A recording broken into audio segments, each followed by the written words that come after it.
میں مبلغ بنوں سنتوں کا، خوب چرچا کروں سنتوں کا، ہو کرم بہر خاک مدینہ۔ الحمدللہ رب العالمین والصلاة والسلام علی سید المرسلین، اما بعد فاعوذ باللہ من الشیطان الرجیم، بسم اللہ الرحمن الرحیم۔ الصلاة والسلام علیک یا رسول اللہ وعلی آلک واصحابک یا حبیب اللہ۔ الصلاة والسلام علیک یا نبی اللہ وعلی آلک واصحابک یا نور اللہ۔ میٹھے میٹھے اسلامی بھائیوں، قریب قریب آ کر بیان کی تعظیم کی نیت سے ہو سکے تو دو زانوں بیٹھ جائیے، اگر تھک جائیں تو جس طرح آپ کو آسانی ہو اسی طرح بیٹھ کر نگاہیں نیچی کیے توجہ کے ساتھ بیان سنیے۔ لاپرواہی کے ساتھ یہاں وہاں دیکھتے ہوئے، زمین پر انگلی سے کھیلتے ہوئے، بدن، لباس، بالوں وغیرہ کو سہلاتے ہوئے سننے سے اس کی برکتیں زائل ہونے کا اندیشہ ہے۔ شیخ طریقت امیر اہل سنت بانی دعوت اسلامی حضرت علامہ مولانا ابو بلال محمد الیاس عطار قادری رضوی ضیائی دامت برکاتہم العالیہ اپنے رسالے ضیاء درود و سلام میں فرمان مصطفیٰ صلی اللہ تعالی علیہ وآلہ وسلم نقل فرماتے ہیں، جس نے دن اور رات میں میری طرف شوق و محبت کی وجہ سے 3 مرتبہ درود پاک پڑھا، اللہ تعالی پر حق ہے کہ وہ اس کے اس دن اور اس رات کے گناہ بخش دے۔ صلو علی الحبیب صلی اللہ تعالی علی محمد، توبوا الی اللہ استغفر اللہ، صلو علی الحبیب صلی اللہ تعالی علی محمد۔ میٹھے میٹھے اسلامی بھائیوں، شیخ طریقت امیر اہل سنت دامت برکاتہم العالیہ نے اسلامی بھائیوں کے لیے 72 مدنی انعامات عطا فرمائے ہیں۔ اسی طرح اسلامی بہنوں کے لیے 63، دینی طلباء کے لیے 92، طالبات کے لیے 83، مدنی منوں کے لیے 40، خصوصی اسلامی بھائیوں کے لیے 27 اور قیدیوں کے لیے 26 52 مدنی انعامات عطا فرمائے ہیں۔ امیر اہل سنت دامت برکاتہم العالیہ فرماتے ہیں کہ اسلامی بھائیوں کو چاہیے کہ ان مدنی انعامات کے مطابق زندگی گزاریں۔ اسلامی زندگی گزارنے کا طریقہ ان مدنی انعامات میں بس صورت سوالات موجود ہے۔ ایک مسلمان کو کیسا ہونا چاہیے، اللہ عز و جل کی رضا والے کام کون سے ہیں، اللہ عز و جل کو ناراض کرنے والے کام کون سے ہیں، یہ جاننا چاہتے ہیں، مدنی انعامات کا رسالہ اٹھائیے، اسے بغور پڑھیے، اس پر عمل کیجیے، روزانہ فکر مدینہ کیجیے، تو یہ پتہ چلے گا کہ اللہ کو راضی کرنے والے کام میں کر رہا ہوں یا اللہ عز و جل کو ناراض کرنے والا کام کر رہا ہوں۔ جس مقصد کے تحت میں اس دنیا میں آیا ہوں، کیا میں اس مقصد پر چل رہا ہوں یا نہیں چل رہا، یہ بھی جاننا چاہتے تو مدنی انعامات کا رسالہ اٹھا لیجیے، فکر مدینہ کیجیے، اسے بغور دیکھیے تو پتہ چل جائے گا کہ جس مقصد کے تحت میں اس دنیا میں آیا ہوں، کیا اس مقصد پر میں چل بھی رہا ہوں کہ نہیں چل رہا، اللہ کو راضی والے کرنے والے کام ہو رہے ہیں یا اللہ عز و جل کو ناراض کرنے والے کام ہو رہے ہیں، کیا کرنے آیا تھا، میں کیا کر رہا ہوں۔ تو خیر، تو ان مدنی انعامات کے مطابق انشاءاللہ عز و جل زندگی گزاریں گے تو بہت کم وقت میں نیکیاں کرنے کا جذبہ حاصل ہوگا، گناہوں سے بچنے کا ذہن بنے گا، خوف خدا عز و جل میں اضافہ ہوگا، عشق مصطفیٰ صلی اللہ تعالی علیہ وآلہ وسلم بھی بڑھے گا انشاءاللہ سے۔ تو انہی مدنی انعام میں پہلا مدنی انعام ہے کہ کچھ نہ کچھ جائز کاموں سے پہلے اچھی نیتیں کر لیا کریں، کیونکہ حدیث پاک میں ہے نیت المؤمن خیر من عملہ، یعنی مسلمان کی نیت اس کے عمل سے بہتر ہے۔ حدیث پاک کا مفہوم ہے کہ اچھی نیت بندے کو جنت میں داخل کروا دیتی۔ تو آئیے اللہ عز و جل کی رضا پانے اور ثواب کمانے کے لیے اچھی نیتیں کر لیتے ہیں۔ بلا وجہ کپڑے یا بدن سہلانے، ادھر ادھر دیکھنے، باتیں کرنے، ٹیک لگانے، پردے میں پردہ نہ ہونے کی صورت میں گھٹنے کھڑے کر کے دوسروں کے لیے بد نگاہی کا باعث بننے، گھٹنوں میں سر رکھنے، دوسرے کو اشارے کرنے، اٹھ کر چل پڑنے وغیرہ سے بچتے ہوئے علم دین کی تعظیم کی خاطر جہاں تک ہو سکا دو زانوں بیٹھ کر علم دین سمجھنے کے لیے نگاہیں جھکائے خوب کان لگا کر سنوں گا۔ صلو علی الحبیب وغیرہ سن کر ثواب کمانے اور صدا لگانے والے کی دل جوئی کے لیے نمایاں آواز سے جواب دوں گا، ضرورتاً سمٹ کر دوسرے کے لیے جگہ کشادہ کروں گا، دھکا وغیرہ لگا تو صبر کروں گا، گھورنے جھڑکنے الجھنے سے بچوں گا، حق پر ہونے کے باوجود نہیں جھگڑوں گا، اہم باتیں لکھوں گا، حسب موقع عز و جل صلی اللہ تعالیٰ علیہ وآلہ وسلم رضی اللہ تعالیٰ عنہ اور رحمۃ اللہ تعالیٰ علیہ پڑھوں گا، خشوع نفاق یعنی اعضاء میں تو خشوع ہو مگر دل عاجزی سے خالی ہو سے بچوں گا۔ بیان کے بعد خود آگے بڑھ کر سلام و مصافحہ اور انفرادی کوشش کروں گا، بنیت ادائے سنت بات کرتے ہوئے مسکراتا رہوں گا۔ صلو علی الحبیب صلی اللہ تعالی علی محمد۔ میٹھے میٹھے اسلامی بھائیوں، اس حقیقت سے کسی مسلمان کو انکار نہیں ہو سکتا کہ مختصر زندگی کے ایام گزارنے کے بعد ہر ایک کو اپنے پروردگار عز و جل کی بارگاہ میں حاضر ہو کر تمام اعمال کا حساب دینا ہے، جس کے بعد رحمت الہی عز و جل ہماری طرف متوجہ ہونے کی صورت میں جنت کی اعلیٰ نعمتیں ہمارا مقدر بنیں گی، یا پھر گناہوں کی شامت کے سبب جہنم کی ہولناک سزائیں۔ لہٰذا اس دنیاوی زندگی کی رونقوں، مسرتوں اور رعنائیوں میں کھو کر حساب آخرت کے بارے میں غفلت کا شکار ہو جانا یقیناً نادانی ہے۔ یاد رکھیے، ہماری نجات اسی میں ہے کہ ہم رب کائنات عز و جل اور اس کے پیارے حبیب صلی اللہ تعالی علیہ وآلہ وسلم کے احکامات پر عمل کرتے ہوئے اپنے لیے نیکیوں کا ذخیرہ اکٹھا کریں اور گناہوں کے ارتکاب سے پرہیز کریں۔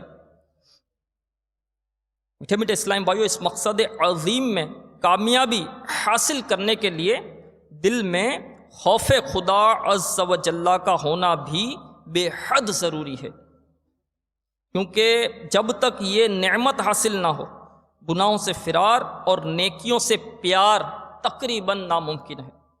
بلا شبہ خوف خدا عز و جل ہماری اخروی نجات کے لیے بڑی اہمیت کا حامل ہے، کیونکہ عبادات کی بجا آوری اور منہیات سے باز رہنے کا عظیم ذریعہ خوف خدا عز و جل ہے۔ خوف خدا عز و جل کی اہمیت کا اندازہ اس بات سے لگایا جا سکتا ہے کہ نبی اکرم نور مجسم صلی اللہ تعالی علیہ وآلہ وسلم نے ارشاد فرمایا، یعنی حکمت کا سر چشمہ اللہ کا خوف ہے۔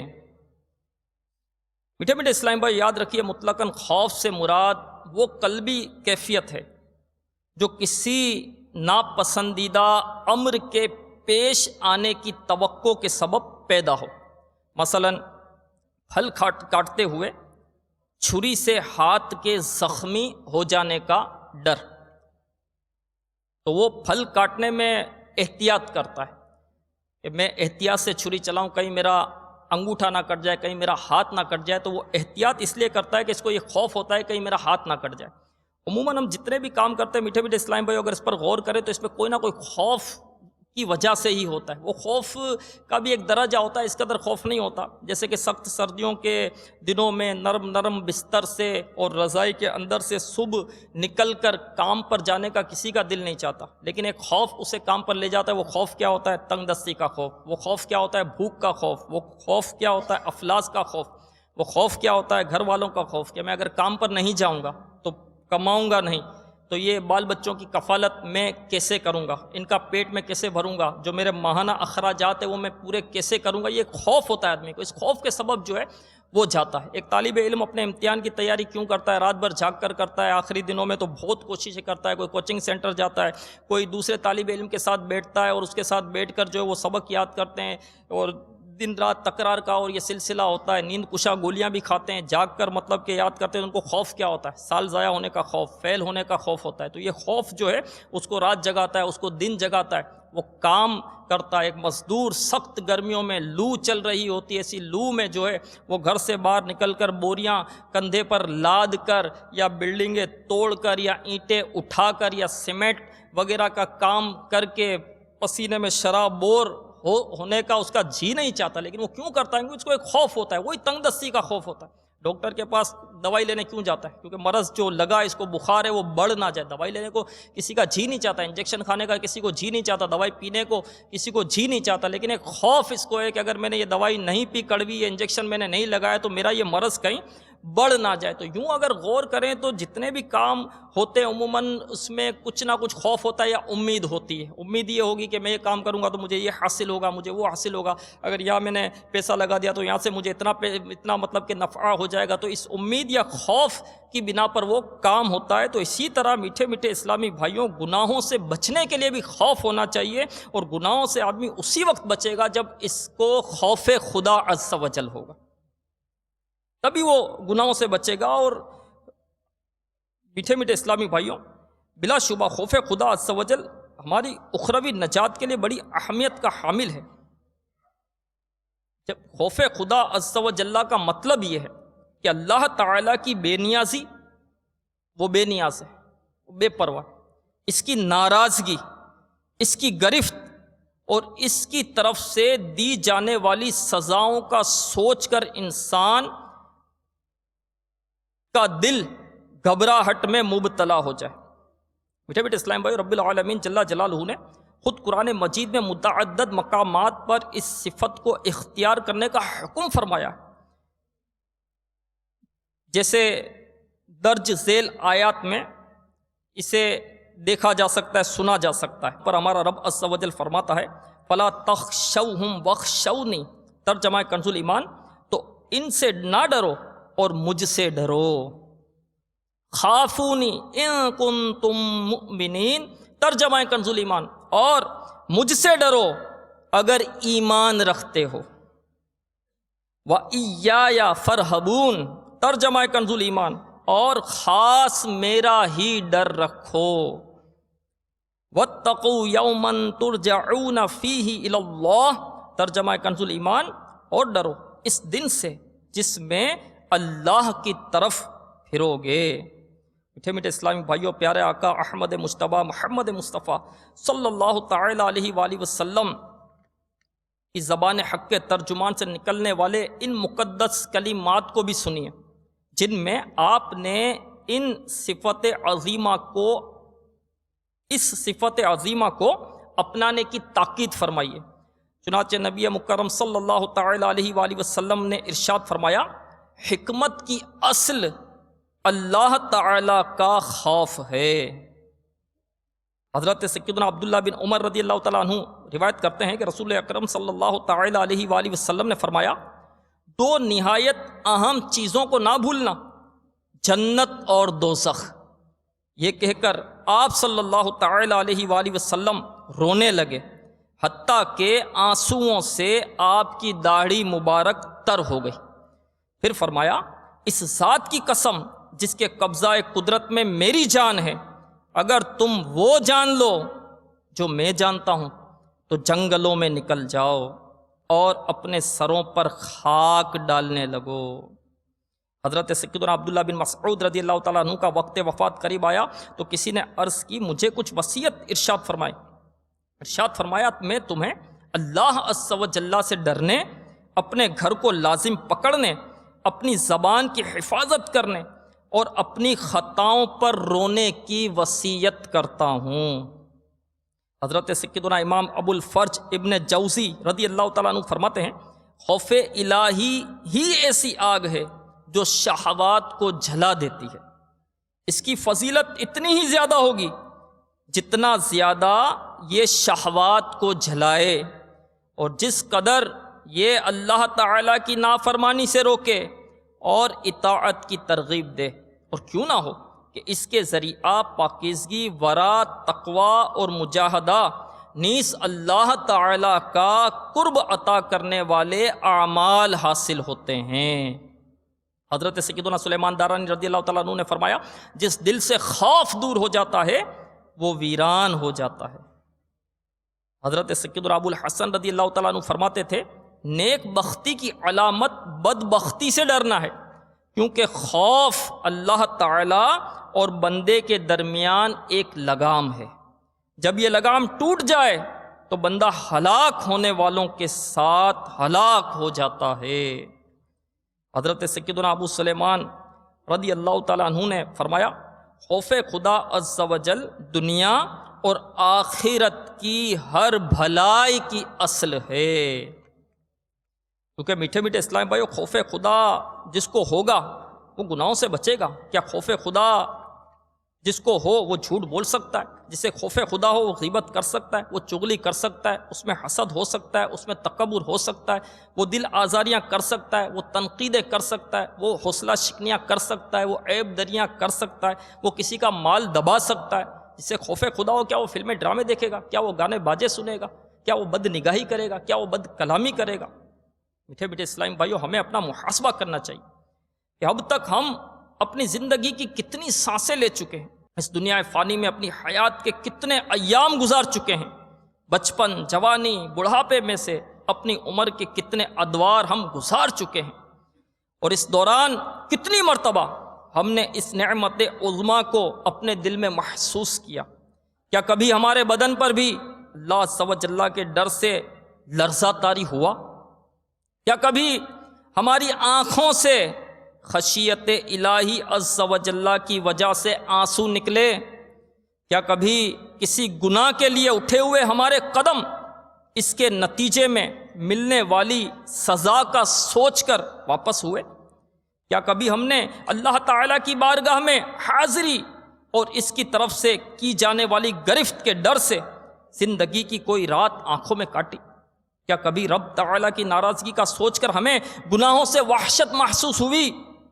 کیا کبھی اپنے مالک عز و جل کی رضا کو پا لینے کی خواہش سے ہمارے دل کی دنیا زیر و زبر ہوئی؟ اگر جواب ہاں میں ہے تو سوچئے کہ اگر ہم نے ان کیفیات کو محسوس بھی کیا تو کیا خوف خدا عز و جل کے عملی تقاضوں پر عمل پیرا ہونے کی سعادت حاصل کی، یا محض ان کیفیات کے دل پر طاری ہونے پر مطمئن ہو گئے کہ ہم اللہ تعالیٰ سے ڈرنے والوں میں سے ہیں اور مختلف گناہوں سے اپنا نامہ اعمال سیاہ کرنے کا عمل بدستور جاری رکھا اور نیکیوں سے محرومی کا تسلسل بھی نہ ٹوٹ سکا؟ صرف یہی نہیں بلکہ ان کیفیات کے بار بار احساس کے لیے کوئی دعا بھی لبوں پر نہ آئی۔ اور اگر ان سوالات کا جواب نفی میں آئے تو غور کیجیے، کہیں ایسا تو نہیں کہ گناہوں کی کثرت کے نتیجے میں ہمارا دل سخت سے سخت تر ہو چکا ہو، جس کی وجہ سے ہم ان کیفیات سے اب تک نا آشنا ہوں؟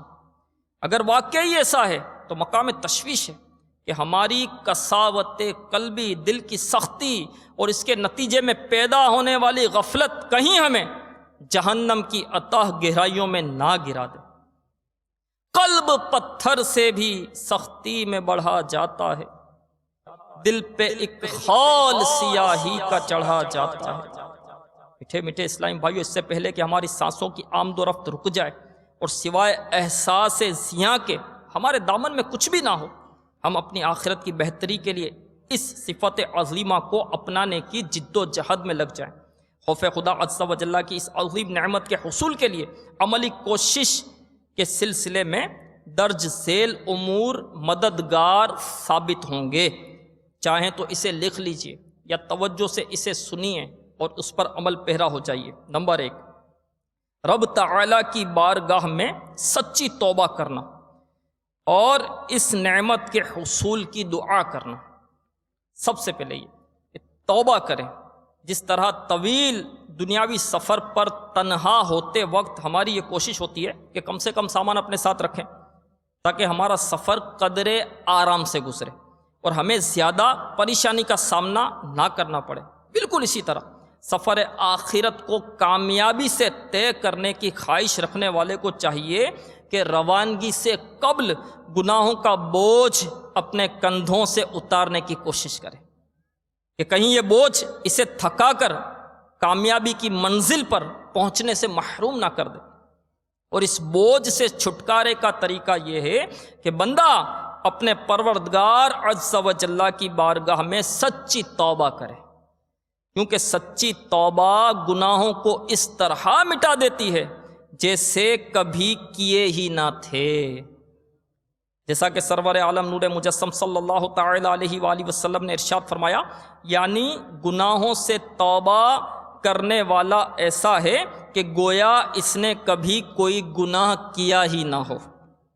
اور یہ بھی ذہن میں رہے کہ سچی توبہ سے مراد یہ کہ بندہ کسی گناہ کو اللہ تعالیٰ کی نافرمانی جان کر اس پر نادم ہوتے ہوئے رب عز و جل سے معافی طلب کرے اور آئندہ کے لیے اس گناہ سے بچنے کا پختہ ارادہ کرتے ہوئے اس گناہ کے ازالہ کے لیے کوشش کرے۔ یعنی نماز قضا کی تھی تو اب ادا بھی کرے، چوری کی تھی یا رشوت لی تھی تو بعد توبہ وہ مال اصل مالک کو واپس دے یا اس سے معاف کروا لے، یا مالک نہ ملنے کی صورت میں اس کی طرف سے راہ خدا میں صدقہ کر دے۔ اور اس طرح بھی دعا کی جا سکتی ہے کہ اے میرے مالک عز و جل، تیرا یہ کمزور و ناتواں بندہ دنیا و آخرت میں کامیابی کے لیے تیرے خوف کو اپنے دل میں بسانا چاہتا ہے۔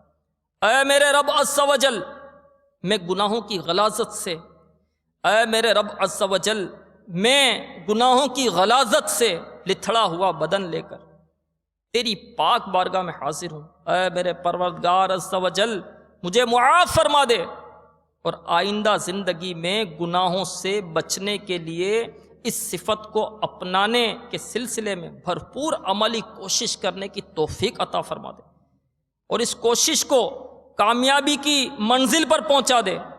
اے اللہ عز و جل، مجھے اپنے خوف سے معمور دل، رونے والی آنکھ اور لرزنے والا بدن عطا فرما دے۔ یا رب، میں تیرے خوف سے روتا رہوں ہر دم، دیوانہ شہنشاہ مدینہ کا بنا دے۔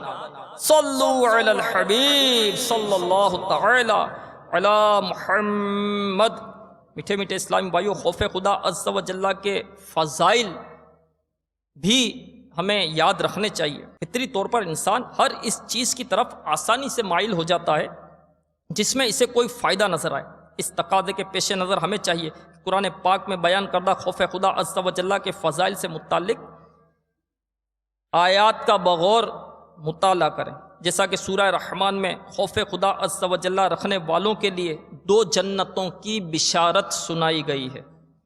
چنانچہ ارشاد ہوتا ہے، وَلِمَنْ خَافَ مَقَامَ رَبِّهِ جَنَّتَانِ، ترجمہ کنز ایمان، اور جو اپنے رب کے حضور کھڑے ہونے سے ڈرے اس کے لیے 2 جنتیں ہیں۔ اللہ تعالیٰ سے ڈرنے والوں کو آخرت میں کامیابی کی نوید سنائی گئی ہے، جیسا کہ ارشاد ہوتا ہے ترجمہ کنز ایمان، اور آخرت تمہارے رب کے پاس پرہیزگاروں کے لیے ہے۔ اپنے پروردگار کا خوف اپنے دل میں بسانے والوں کو جنت کے باغات اور چشمے عطا کیے جائیں گے، جیسا کہ رب تعالیٰ کا فرمان ہے ترجمہ کنز ایمان، بے شک ڈر والے باغوں اور چشموں میں ہیں۔ دنیا میں اپنے خالق و مالک عز و جل کا خوف رکھنے والے آخرت میں امن کی جگہ پائیں گے، جیسا کہ ارشاد ہوتا ہے ترجمہ کنز ایمان، بے شک ڈر والے امان کی جگہ میں ہیں۔ دوسرے مقام پر ہے ترجمہ کنز ایمان، اللہ ڈر والوں کے ساتھ ہے۔ میٹھے اسلام بھائیو، سلطان مدینہ صلی اللہ تعالی علیہ وآلہ وسلم کی زبان اقدس سے نکلنے والے خوف خدا عز و جل کے فضائل بھی ملاحظہ ہوں۔ حضرت سیدنا ابو ہریرہ رضی اللہ تعالیٰ عنہ سے مروی ہے کہ سرکار دو عالم نور مجسم صلی اللہ تعالی علیہ وآلہ وسلم نے ارشاد فرمایا کہ اللہ تعالیٰ فرماتا ہے، مجھے اپنی عزت و جلال کی قسم، میں اپنے بندے پر 2 خوف جمع نہیں کروں گا اور نہ اس کے لیے 2 امن جمع کروں گا۔ اگر وہ دنیا میں مجھ سے بے خوف رہے تو میں قیامت کے دن اسے خوف میں مبتلا کروں گا، اور اگر وہ دنیا میں مجھ سے ڈرتا رہے تو میں بروز قیامت اسے امن میں رکھوں گا۔ سرکار مدینہ صلی اللہ تعالی علیہ وآلہ وسلم کا فرمان عبرت نشان ہے، جو شخص اللہ سے ڈرتا ہے ہر چیز اس سے ڈرتی ہے، اور جو اللہ تعالیٰ کے سوا کسی سے ڈرتا ہے تو اللہ تعالیٰ اسے ہر شے سے خوف زدہ کرتا ہے۔ سرور عالم شفیع معظم صلی اللہ تعالی علیہ وآلہ وسلم نے فرمایا، جس مومن کی آنکھوں سے اللہ تعالیٰ کے خوف سے آنسو نکلتا ہے، اگرچہ مکھی کے پر کے برابر ہو، پھر وہ آنسو اس کے چہرے کے ظاہری حصے تک پہنچے تو اللہ تعالیٰ اسے جہنم پر حرام کر دیتا ہے۔ رسول اللہ صلی اللہ تعالیٰ علیہ وآلہ وسلم نے ارشاد فرمایا، جب مومن کا دل اللہ تعالیٰ کے خوف سے لرزتا ہے تو اس کی خطائیں اس طرح جھڑتی ہیں جیسے درخت سے اس کے پتے جھڑتے ہیں۔ حضرت سیدنا انس رضی اللہ تعالیٰ عنہ سے مروی ہے کہ رحمت کونین صلی اللہ تعالیٰ علیہ وآلہ وسلم نے ارشاد فرمایا، اللہ تعالیٰ فرمائے گا کہ اسے آگ سے نکالو، جس نے مجھے کبھی یاد کیا ہو یا کسی مقام میں میرا خوف کیا ہو۔ میٹھے میٹھے اسلامی بھائیوں، حضرت سیدنا فضیل رضی اللہ تعالیٰ عنہ فرماتے ہیں کہ جو شخص اللہ تعالیٰ سے ڈرتا ہے تو یہ خوف ہر بھلائی کی طرف اس کی رہنمائی کرتا ہے۔ حضرت سیدنا شبلی رضی اللہ تعالیٰ عنہ نے فرمایا، میں جس دن اللہ تعالیٰ سے ڈرتا ہوں اسی دن حکمت و عبرت کا ایسا دروازہ دیکھتا ہوں جو پہلے کبھی نہیں دیکھا۔ حضرت سیدنا یحییٰ بن معاذ رضی اللہ تعالیٰ عنہ نے فرمایا، یہ کمزور انسان اگر جہنم سے اسی طرح ڈرے جس طرح محتاجی سے ڈرتا ہے تو جنت میں داخل ہو۔ اور حضرت سیدنا ابراہیم بن ادہم رضی اللہ تعالیٰ عنہ فرماتے ہیں کہ خواہشات نفس ہلاکت میں ڈالتی ہیں اور خوف خدا شفا دیتا ہے۔ یاد رکھو، تمہاری خواہشات نفس اسی وقت ختم ہوں گی جب تم اس سے ڈرو گے جو تمہیں دیکھ رہا ہے۔ اسی طرح میٹھے میٹھے اسلامی بھائیوں، خوف خدا عز و جل بڑھانے کے لیے اسلاف کے حالات بھی پڑھنے اور سننے چاہیے۔ جیسا کہ حضرت سیدنا برا بن عازب رضی اللہ تعالیٰ عنہ فرماتے ہیں کہ ہم سرکار مدینہ صلی اللہ تعالیٰ علیہ وآلہ وسلم کے ہمراہ ایک جنازہ میں شریک تھے۔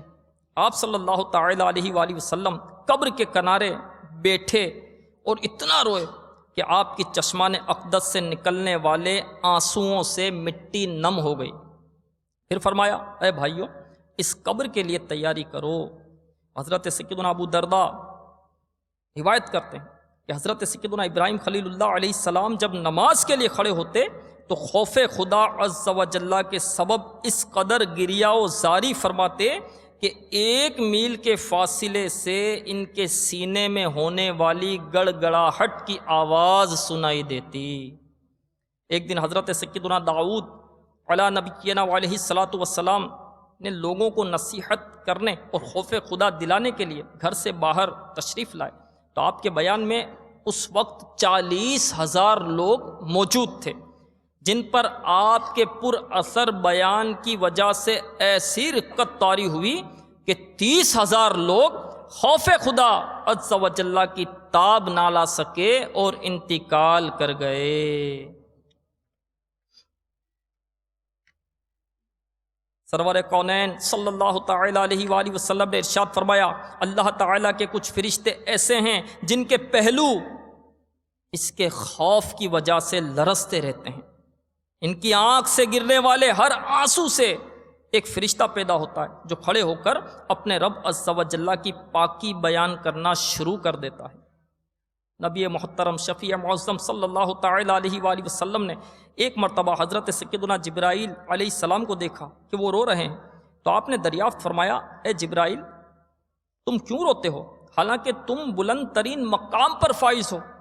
انہوں نے عرض کی، میں کیوں نہ روؤں کہ میں رونے کا زیادہ حقدار ہوں کہ کہیں میں اللہ تعالیٰ کے علم میں اپنے موجودہ حال کے علاوہ کسی دوسرے حال میں نہ ہوں، اور میں نہیں جانتا کہ کہیں ابلیس کی طرح مجھ پر ابتلا نہ آ جائے کہ وہ بھی فرشتوں میں رہتا تھا، اور میں نہیں جانتا کہ مجھ پر کہیں ہاروت و ماروت کی طرح آزمائش نہ آ جائے۔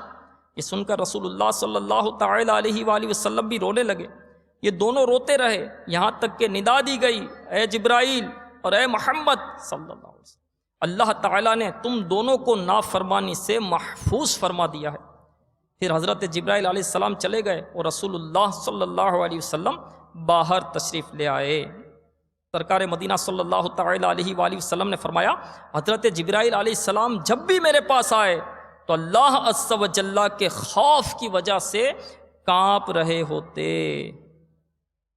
حضرت سیدنا جبرائیل علیہ السلام ایک مرتبہ بارگاہ رسالت میں روتے ہوئے حاضر ہوئے تو رحمت دو عالم نور مجسم صلی اللہ تعالی علیہ وآلہ وسلم نے دریافت کیا، اے جبرائیل علیہ السلام تمہیں کس چیز نے رلا دیا؟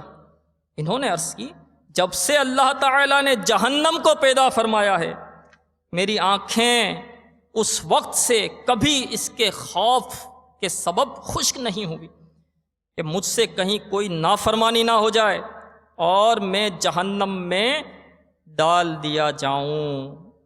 امیر المؤمنین حضرت سیدنا ابو بکر صدیق رضی اللہ تعالیٰ عنہ نے ایک پرندے کو درخت پر بیٹھا دیکھا تو فرمایا، بہت خوب اے پرندے، تو کھاتا پیتا ہے لیکن تجھ پر حساب نہیں، اے کاش میں تیری طرح ہوتا اور مجھے انسان نہ بنایا جاتا۔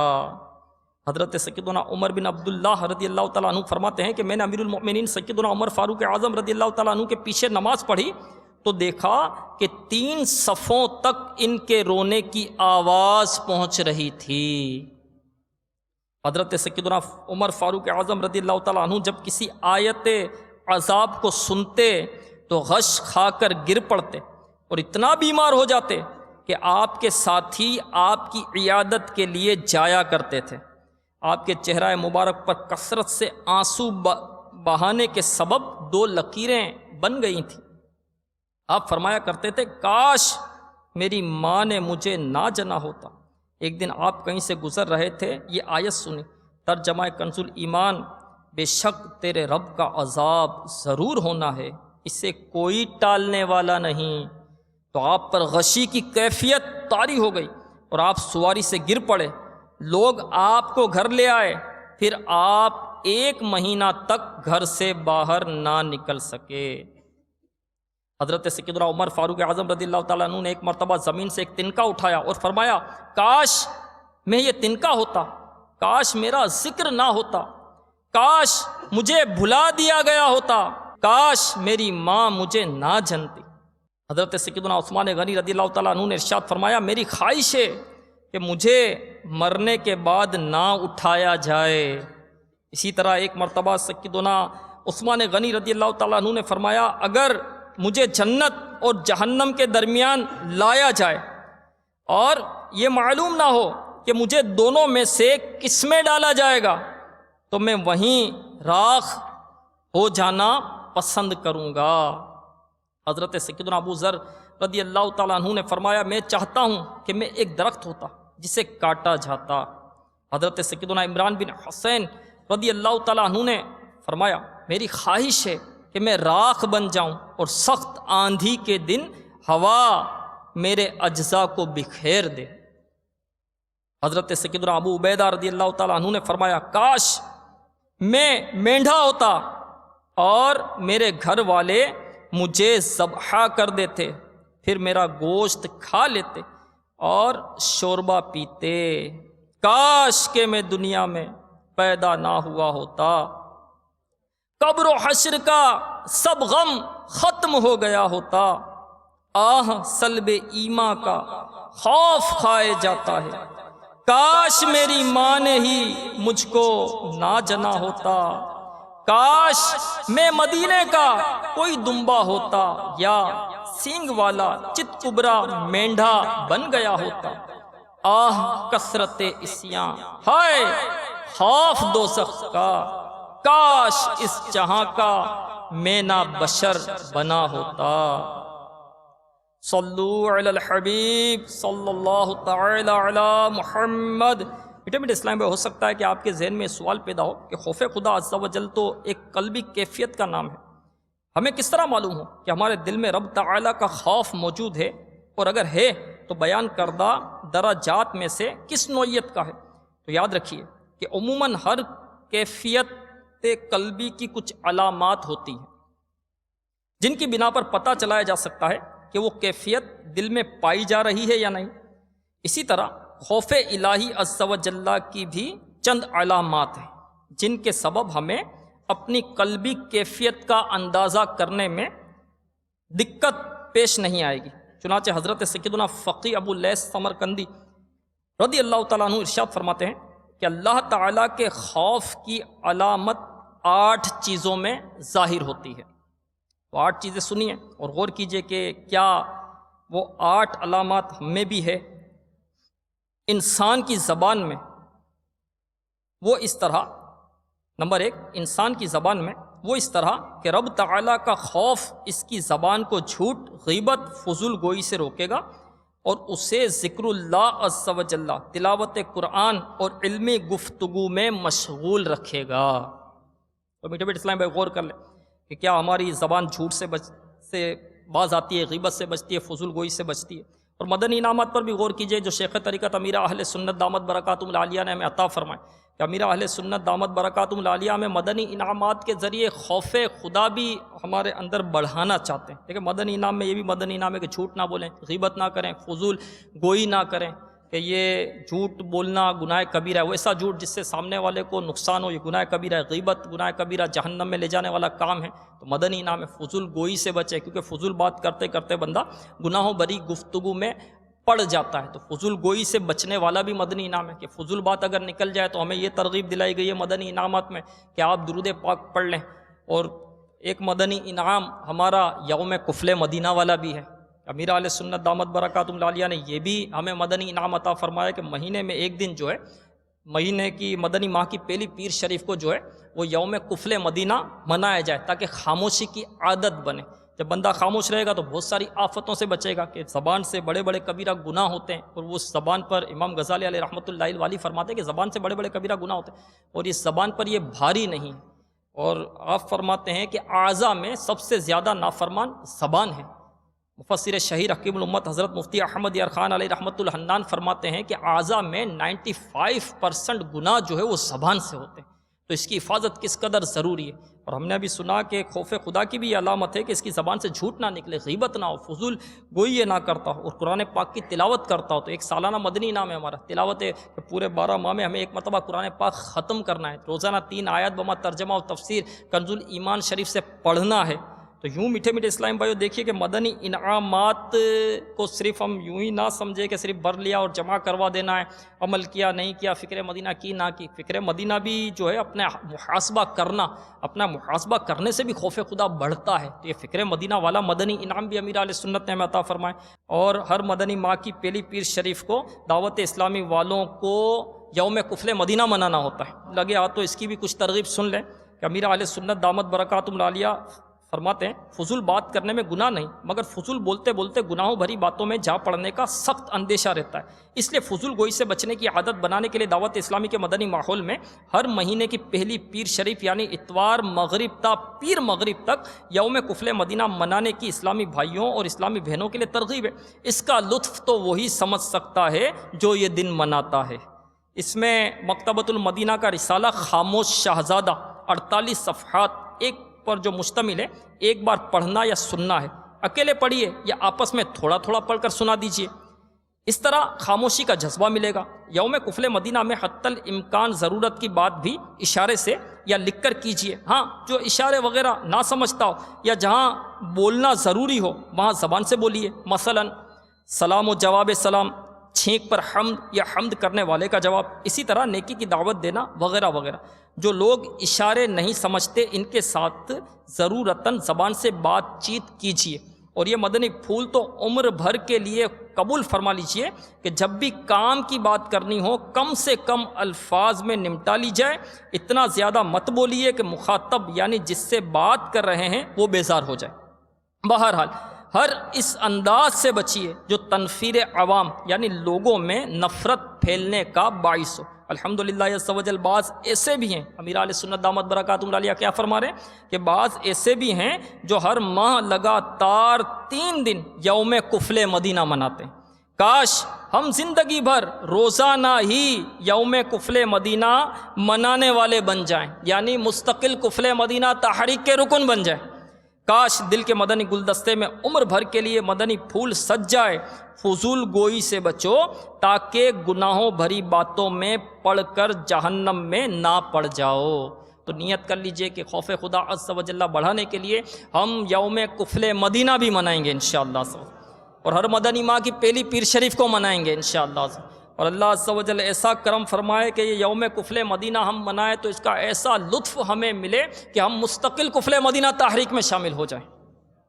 اسی طرح حضرت سیدنا فقیہ ابو اللیث سمرقندی رضی اللہ تعالیٰ عنہ ارشاد فرماتے ہیں کہ اللہ تعالیٰ کے خوف کی ایک علامت یہ ہے کہ اس کے شکم میں، نمبر 2 اس کے شکم میں وہ اس طرح کہ وہ اپنے پیٹ میں حرام کو داخل نہ کرے گا اور حلال چیز بھی بقدر ضرورت کھائے گا۔ تو مدنی نام پر غور کیجئے، پیٹ کا کفل مدینہ والا مدنی نام بھی ہے کہ حلال کفل مدینہ یہی ہے کہ حرام سے بچنا، پیٹ میں حلال غذا ڈالنا، اور جب بھوک ہو تب کھانا، اور کچھ بھوک باقی ہو تو ہاتھ روک دینا۔ تو یہ مدنی انعام بھی دیکھیں۔ اسی طرح 3 آپ فرماتے اس کی آنکھ میں وہ اس طرح کہ وہ اسے حرام دیکھنے سے بچائے گا اور دنیا کی طرف رغبت سے نہیں بلکہ حصول عبرت کے لیے دیکھے گا۔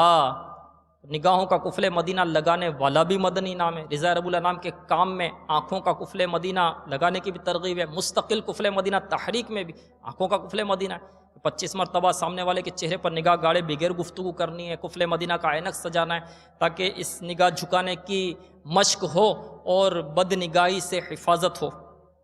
نمبر 4 اس کے ہاتھ میں وہ اس طرح کہ وہ کبھی بھی اپنے ہاتھ کو حرام کی جانب نہیں بڑھائے گا بلکہ ہمیشہ اطاعت الہی عز و جل میں استعمال کرے گا۔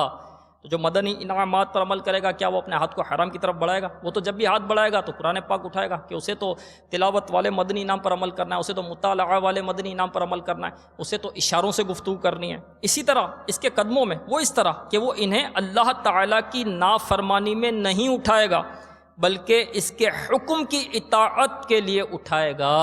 وہ صدائے مدینہ کے لیے اٹھائے گا، نیکی کی دعوت کے لیے اٹھائے گا، انفرادی کوشش کے لیے اٹھائے گا، مدنی قافلوں میں سفر کے لیے اٹھائے گا۔ اس کے دل میں وہ اس طرح کہ وہ اپنے دل سے بغض و کینہ اور مسلمان بھائیوں سے حسد کرنے کو دور کر دے اور اس میں خیر خواہی اور مسلمانوں سے نرمی کا سلوک کرنے کا جذبہ بیدار ہو۔ تو یہ بھی ہم غور کر لیں کہ کیا یہ علامت ہمارے اندر ہے۔ اب آپ کہیں گے بغض اور کینہ والا مدنی انعام تو نہیں ہے، تو میٹھے میٹھے اسلام بھائی بغض و کینہ کی جو جڑ ہے وہ مدنی انعام امیر علیہ سنت نے عطا فرما دیا کہ بغض و کینہ کہاں سے آتا ہے؟ یہ غصے سے پیدا ہوتا ہے۔ بغض، کینہ، حسد، تکبر، شماتت، عیب دریاں، مذاق مسخریاں، کسی کی مذاق اڑانا، دل آزاری، یہ غصے سے ہی ہوتا ہے کہ جس پر غصہ آتا ہے یہ سارے کام اس کے ساتھ ہوتے ہیں، اسی سے حسد ہوتا ہے۔ جس پر غصہ ہوتا ہے اسی کا بغض اس کے سینے میں ہوتا ہے۔ تو امیر علیہ سنت نے وہ مدنی انعام عطا کیا، یعنی ڈائریکٹ جڑ کہ غصے کا علاج کرو، غصہ آنے کی صورت میں چپ ساتھ کر غصے کا علاج کیا۔ نمبر 7 اس کی اطاعت و فرما برداری میں اس طرح کہ وہ فقط اللہ تعالیٰ کی رضا کے لیے عبادت کرے اور ریا و نفاق سے خائف رہے، یہ بھی مدنی نام ہے۔ اس کی سماعت میں اس طرح کہ وہ جائز بات کے علاوہ کچھ نہ سنے۔ تو میٹھے میٹھے اسلام بھائی نیت کر لیجئے کہ انشاءاللہ عز و جل مدنی انعامات پر عمل کریں گے۔ مکتبۃ المدینہ کے بستے سے مدنی انعامات کا رسالہ حاصل کر کے روزانہ فکر مدینہ کے ذریعے اسے پر کر کے ہر مدنی ماہ کے ابتدائی دنوں میں اپنے یہاں کے ذمہ دار کو جمع کروائیں گے۔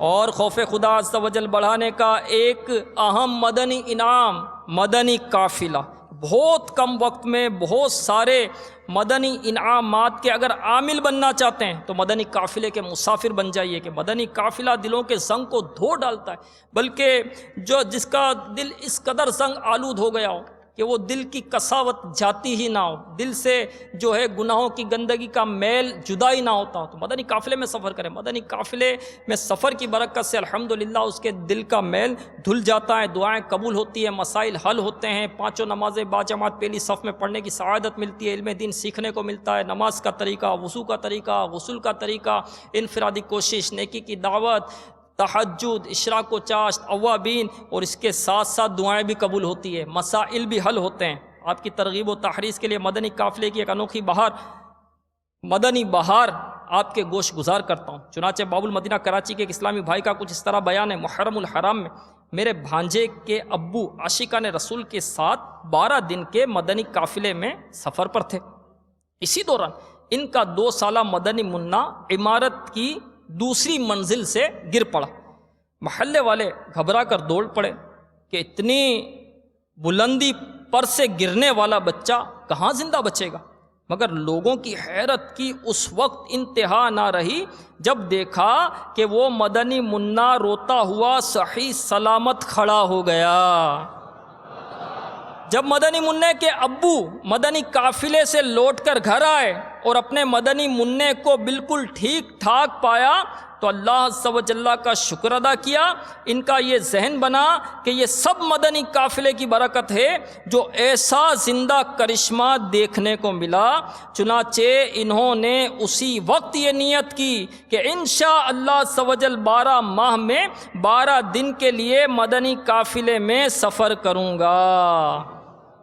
رب حفاظت کرے اور کفایت کرے، توکل کریں، قافلے میں چلو، حادثہ ہو کوئی عارضہ ہو کوئی، سب سلامت رہیں، قافلے میں چلو۔ تو نیت کر لیجئے کہ انشاءاللہ عز و جل زندگی میں یکمشت 12 ماہ، ہر 12 ماہ میں 30 دن، عمر بھر ہر ماہ 3 دن کے مدنی قافلے میں ضرور سفر کروں گا۔ اللہ عز و جل ہمیں مدنی انعامات کا عامل بنائے، مدنی قافلوں کا مسافر بنائے، آمین بجاہ النبی الامین صلی اللہ تعالی علیہ وآلہ وسلم۔ میں مبلغ بنوں سنتوں کا، خوب چرچا کروں سنتوں کا، ہو کرم بہر خاک